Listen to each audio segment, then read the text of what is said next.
Similarly with the defence, there's an awful lot of talk about Marc Guehi. And I'm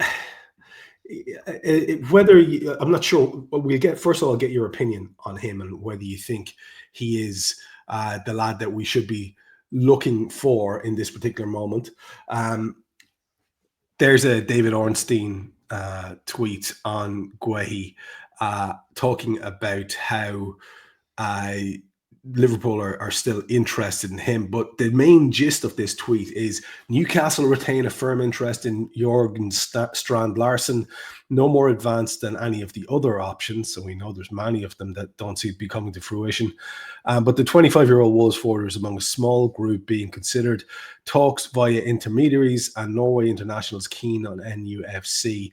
And you can see in the background there is a certain Mr. Marc Guehi, because there's all sorts of ongoing stuff going around with Guehi. He's not linked to the Newcastle attacker stuff for us, but there seems to be chains everywhere. So clubs are waiting to see, can they get someone in before they let someone go out? I get that. That's absolutely fine. That's how you have to cover your own back. It is frustrating for fans who want everything done yesterday. And it makes you feel like a little bit of a dope as well, Jan, if you're saying, well, there's still like a week and a half left, and assuming that something will get done in that time as well. Now, I know you like a flutter every so often, a cheeky £2 here or there. If you were to lean into your feelings on where these things are going, let's start with Marc Guehi, because it is the one that won't go away. Apparently, the differentiation in the views of the clubs is at 10 million. Liverpool wanting to pay 35 and Palace looking for 45. That's apparently where things are at the moment, or at least that's what's being put out there, man. That's what's being put out there. If you were to bet on the Marc Guehi thing happening, would you say it's likely? Or do you have that kind of hinky feeling that it's getting a bit too close to the end now? Well, I think we have a good starting point, Trevor, in that we have a club that is desperate to sell. There's no doubt that the world knows that he's for sale. Crystal Palace ain't going to allow him to walk out the door in 12 months' time on a free transfer. So that is a massive, massive advantage for everybody who's interested. The fact that you know that Crystal Palace will take your call, and you know they'll listen. They'll listen to any offer you make. And it's just how we constructed the deal. Listen, so yeah, the worry is that this was kind of done 7 or 10 days ago. You know, that we were hearing, wasn't it? It's only a matter of time before we sign Guehi. Just the last little bit to be ironed out. We're still not quite there, Trevor. And it all makes me come back to, is Arne Slot quite chilled about the fact that Gravenberch, Endo, they can play centre half if we need to. I don't know. In this instant, unless Leoni is, wow, you know, but he's only 18, isn't he? And he's come from the in Italian league and whatever. So, yeah, my £2 will still go on. It's happening because we do need somebody. So I do think we'll push it through. And if we can, I thought a great sale over the weekend, one of Doak to Bournemouth, and what we're now working on potentially. Harvey Elliott, I think Leipzig are firming up their interest. So that'll just be what it takes for us to go, listen, make the phone call, make the deal. You know, because that at some stage, that's how you'll approach a deal, isn't it, Trevor? Ring him up, make the deal. Whatever it takes, we'll make the deal. I'm not talking about massively overpaying. I'm just talking, let's work it out, yeah. But don't put the phone down until the deal's done, because they also want to sell, isn't it? So let's get it done. So you're my £2. It's going on. Marc Guehi will be a Liverpool player come the 1st of September. Yeah, I'm hoping you're right there, man. I'm hoping you're right. You mentioned Ben Doak. Let's just have a quick look at this, the details of it. The thing on the official website there just has, you know, that he finalized his move and, you know, talks about his loan spells and all the rest of it. Because if we're being honest, Jan, it's really only the loan spells that we can talk about with Ben Doak's career. And I think, again, I stand open to correction on this, but I think the initial amount that we laid out for this kid was something around the 600,000 mark. I think there were maybe 10 appearances was it around 100 minutes odd, and we are taking in 25 million. That seems like we should probably just relax a little bit about the lads who are doing the business here, doesn't it? Because that's one of those deals like Jordan Ibe and stuff like that where you just go, well, fair play. We seem to be good at this. Kelleher, Kwanzaa, Phillips, Trent, Tyler Morton, and now this kid here, they cost us 600 grand combined. And we sold them in this window for just over 100 million. It's mind-blowing, isn't it, Trevor? It is absolutely mind-blowing how good these people are at selling. When you look at how other clubs, take Arsenal, can't get rid of any of their players, can't get a fee. They've sold a couple of players, Tavares and Marquinhos, Brazilian. They haven't even got what we got for giving Real Madrid Trent 14 days early. So the boys are very good. The only thing I will say, and I don't know whether it's appropriate or not, but Bendo wasn't really for me, Trevor. I could just never see him making the breakthrough at Liverpool. I just never thought he was cute enough, clever enough on the ball. Yes, instantly, because you can't miss the pace, very, very quick. But I just didn't think there was enough. And his little loan spell last season, the Middlesbrough, where he did well, didn't change my mind. But having said all of that, Trevor, I have massive respect for Bournemouth and their ability to find really, really good players. So good luck to the kid. Absolutely. Absolutely. And speaking of kids, we do have one more to talk about very quickly, and that's our new Italian. There he is. Impressive looking young man. There's a Giovanni Leoni fact file, everything you need to know about the little lion here on the official website. We can just go down through it really quickly. Debuts for Padova in Series C in 2023, just that long ago. His first taste of senior football, 16 years and 3 months. And from that to now, becoming a record breaker at Parma, 12 appearances for Sampdoria in his half season.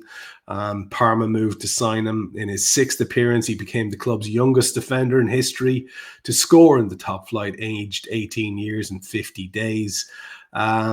Style of play is described as very good with aerial duels, 60.6% of duels, 63% of aerial duels won. Comfortable with the ball at both feet, passing accuracy of 88.7 and so on and so forth. Now, I know you are a bit like me when it comes to stats. They're all nice and all the rest of it, but let's see the lad play. We've got all sorts of tributes here from the assistant coach at Sampdoria I saw Paolo Maldini, Andrea Pirlo's here being mentioned as well. Arrigo Sacchi, Jan. I mean, you and I remember how important Arrigo Sacchi was to football. If there was a manager and a team that was better in your time, I'd like to hear about them. I'd like to hear about them. Maybe hang on to that just question in the background.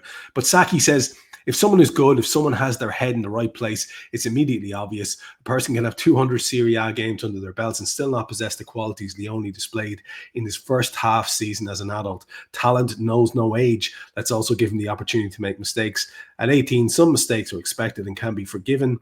And in any case, Leoni won't make many. He's a tough guy who's already learned the fundamental lesson. Keep your head down and work hard. Now, that's just incredible to hear from a fella as, I don't know, as important in football history as Arrigo Sacchi. And we had Paolo Maldini again talking him up and talking about how wonderful he is. The kid comes highly recommended, Jan. It's an exciting one. If he got maybe, I don't know, something similar to what Kwanzaa got in terms of minutes this season, that would surely represent a real success, wouldn't it? Yeah, no, at 18 years of age. No, absolutely. Yeah.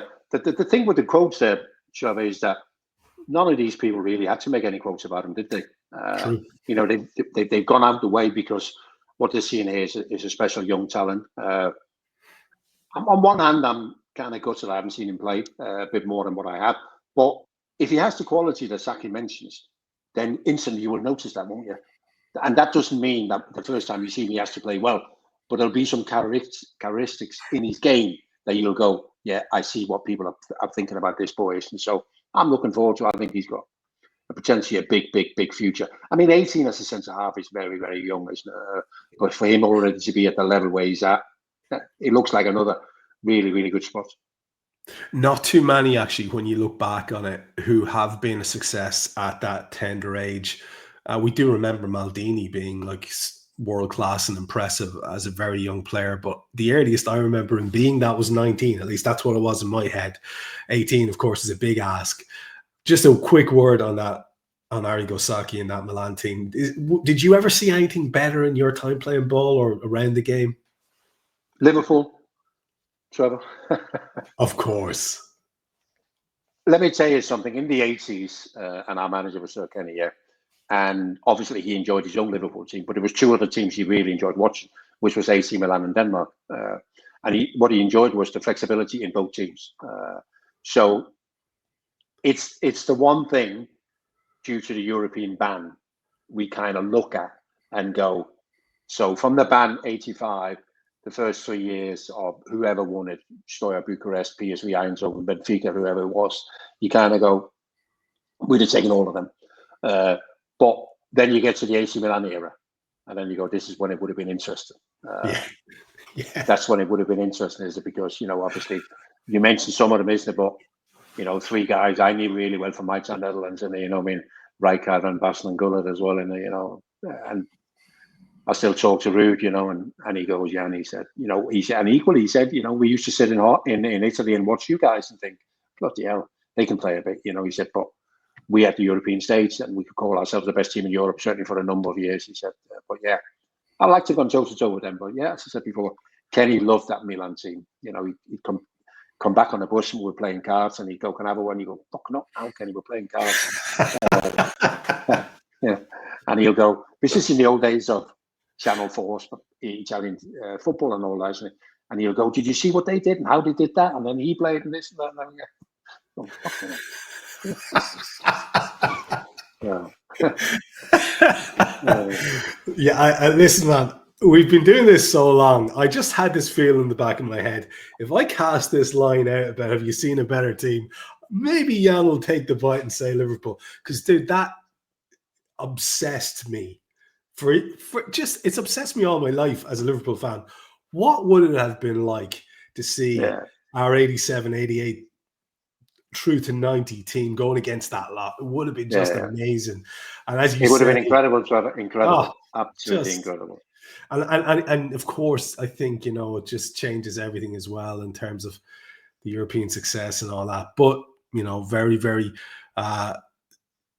different circumstances around why that wasn't possible. Circumstances which kind of raised their head this week in a debate about the Chiesa song, but we won't go there because that's there's an awful lot of words have been spent on that